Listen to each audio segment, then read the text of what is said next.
Hello and welcome to a lesson all about gradients. Today there are three things we'd like to do just now. One is define what do we mean by this word gradient and really explore what makes sense about what we mean by gradient. One is be able to find the gradient between any 2 points. And the final thing is to understand and use the words parallel and perpendicular. So what we're going to need to do is to draw some lines so that we can then look at what we mean by gradient. So let's go ahead and have a look at that. We have here a ruler, dead handy for drawing lines with. Here is a line. That was fun. If I were to go ahead and draw another line, let's say this one here. And let's have another one just for fun. How about this one here? Then all these three lines have something in common. They go through this point here, but they all have something different. And what you might say is different is maybe their steepness or their slope. So what we mean by the word gradient is the steepness or the slope of the line. So we could just have a look and say, well, this line here kind of looks like it's going uphill the steepest. This one's relatively flat. This one's somewhere in the middle. So if I want to go ahead a bit further and look at the steepness or the gradient and put a number on it, then what on earth would be a sensible number to pick? Well, let's look at this line here, this shallow line. It's not very steep. If I have to go across 2 before I go up 1. Across 2 and up 1, across 2 and up 1. This one's an interesting line because every time you go across one, you also go up 1. So somehow the steepness of this line, the gradient of this line, it goes up 1 every time you go across. If I go across here, then I actually have gone up 3. And that holds, you can do that from down here as well. Go across 1, you have to go up 3. So this is the number I'm going to use as gradient. Okay, this one I'm going to label with gradient 1. Because every time I go across, I go up by 1. This one I'm going to label with gradient 3, because every time I go across by 1, I go up by 3. This one, when I go across 1 for this line, when I go across 1, I only go up by a half. So this one, I'm going to go ahead and label it with gradient 1/2. So if I want to formally write down what do I mean by gradient, then I would write something like this. What on earth is this triangle? Well, it's a Greek capital letter delta. It means the difference. So this is the change in y, how much I go up, divided by the change in x, how much I go across. So just to see that, let's look and consider this line here with gradient 1/2. Well, if I go across 1, I go up 1/2. So the gradient for this line could be the change in y is 1/2 divided by 1. And when I divide anything by 1, I just get what I started with. So that's 1/2. I could say I go across 2 and I go up 1. So another way of doing the gradient of this same line is to say the change in y is 1. Okay, here, going up by 1. And the change in x is 2, because I've gone across 2. And 1/2 is 1/2, so that works as well. I mean, another way I could say, okay, let's go across 1, 2, 3, 4, 5, 6. I go up 1, 2, 3. So the change in y coordinate is 3. Okay. And the change in x coordinate is 1, 2, 3, 4, 5, 6. And again, 3, 6 is the same as 1/2. So the cool thing about this idea of a number for the gradient being how much I go up each time I go along one is that I can work it out like this, and that means that it's consistent, and it doesn't matter how big the triangle is that you count, you get this same gradient number out at the end. And this works for all of the lines. So one thing I want to be able to do is know what I mean by gradient, and hopefully you got the idea. It's, I guess I could write a sentence, how much up, how steep for every one step along. So the gradient is how much up for every one step along, and I work it out like this: change in y divided by change in x for any triangle I want to draw. Okay, I told you I was going to also look at the gradient between any 2 points, and I told you I'd also going to look at parallel and perpendicular lines. So that's what we're going to go ahead and do now. Parallel, that's an E, and perpendicular. So, gradient between any 2 points. These are lines. What if I were to pick a point here and a point there? Should we give them a name? Let's call this one Fred and this one Lucy. Okay, so what is the gradient between Fred and Lucy? Well, I can go ahead and I can count it. Here, this is a bit more fun. So let's turn it around. On this particular bit of line, then I've gone across 1, 2, 3, and then I've gone down by 2. So the gradient of Fred to Lucy is I've gone a change in y is down by 2 divided by a change in x, which is across by 3. The gradient of Fred to Lucy is minus 2/3. So there we go, that's using points.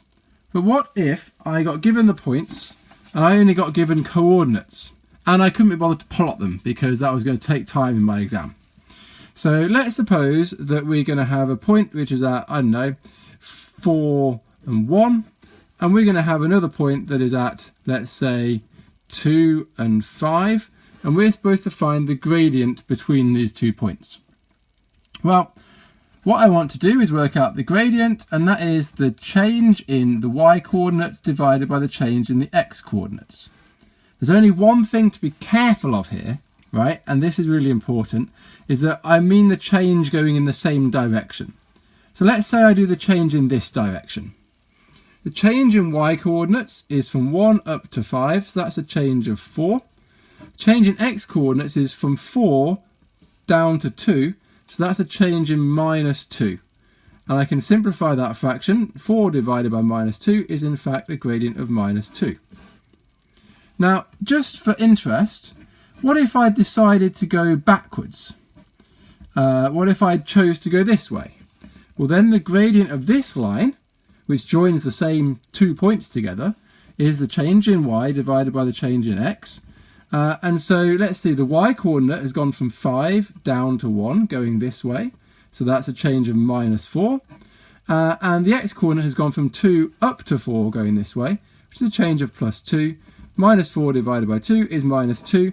And it doesn't matter which way you go, but it does matter that the change in y, if I'm counting that forwards, I also have to do the change in x forwards.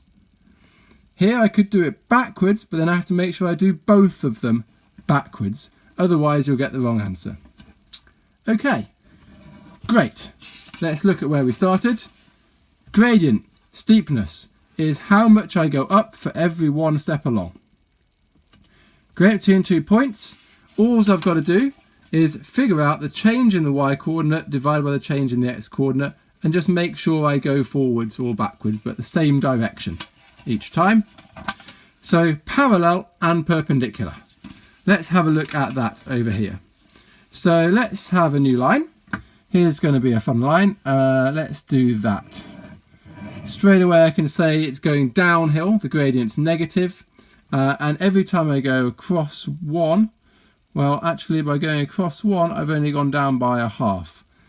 So this one has a gradient of minus a half. Now if I go ahead and draw this line here, which also has gradient minus a half, nearly, these lines are very, very interesting because they never meet each other.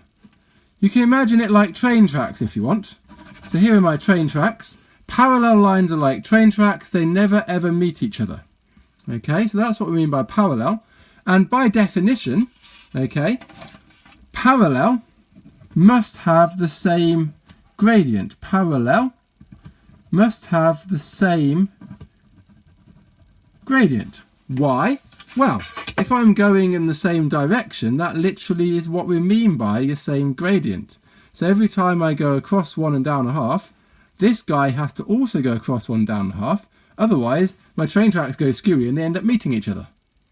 Okay, so parallel means the same gradient. Another interesting thing I can talk about, the final interesting thing then, is this word of perpendicular. So perpendicular is like the sleepers on the train track. Perpendicular. This bit, right? Going at right angles, going at 90 degrees across is what we mean by perpendicular. And there's a very, very interesting fact that we can look at and notice about perpendicular lines. See if you can see it when I draw this. So that looks very carefully like it's gone at 90 degrees. This one, remember, had a gradient of -1/2. This line, let's have a look. If I go across 1, I go up 2. Go across 1, I go up 2. So this looks like it's got a gradient of 2. Now, that's just a sketch. It's not a proof of anything. But it is actually a true fact. Look at the relationship between these two. That when I multiply those two together, -1/2 times 2 is -1. And it's actually a true fact that the gradient, we'll call it m, times by the gradient of a perpendicular line, so that's a lazy way of writing perpendicular, is always going to equal -1. So I could say the gradient times by the gradient of a perpendicular line, how about that, is always going to equal -1. And again, you can't prove things by examples, but let's do a couple of examples to help demonstrate and help you visualize what happens here. So here's one that goes down at a gradient of -3. I've gone down 3 every time I've gone across 1. Let's try and draw, as carefully as we can, something that looks like it's really at right angles to that. This one's pretty good right angle, and let's look for the gradient of this. Well, the gradient of this one is 1/3. Every time I go across 3, I only go up 1. So again, -3 times 1/3, no, sorry, positive 1/3, -3 times 1/3 is going to equal -1. And this fact here is always true. Whenever you've got a perpendicular gradient, it's going to equal -1 when you multiply that by your gradient. So that's really, really cool and useful, just because, suppose I have a line, I tell you a line has a gradient of 4/5. Well, the perpendicular gradient, if m is 4/5, m perp is always going to then be -5/4. So let's look what happened here. Your 2 gets flipped over to a half, a negative. Your -3 gets flipped over to a third, and minus makes a plus. So here, 4/5 is getting flipped over to 5/4, and the minus sign is appearing. How can I check this is right? Well, what is 4/5 times -5/4? 4 times 5 is 20. 5 times 4 is 20. 1 minus sign, so we've got -20/20, which is -1. And it works. Another fun example. Let's suppose I have a gradient of 1.5, which is easily written as 3/2. If my gradient is 3/2, my perpendicular gradient, pause for a second and have a go. Hopefully you got -2/3. One of them has to give you the minus sign, and it's going to look like it's flipped over, because then it will work out to be -1 when you multiply the two together. Hope that was fun.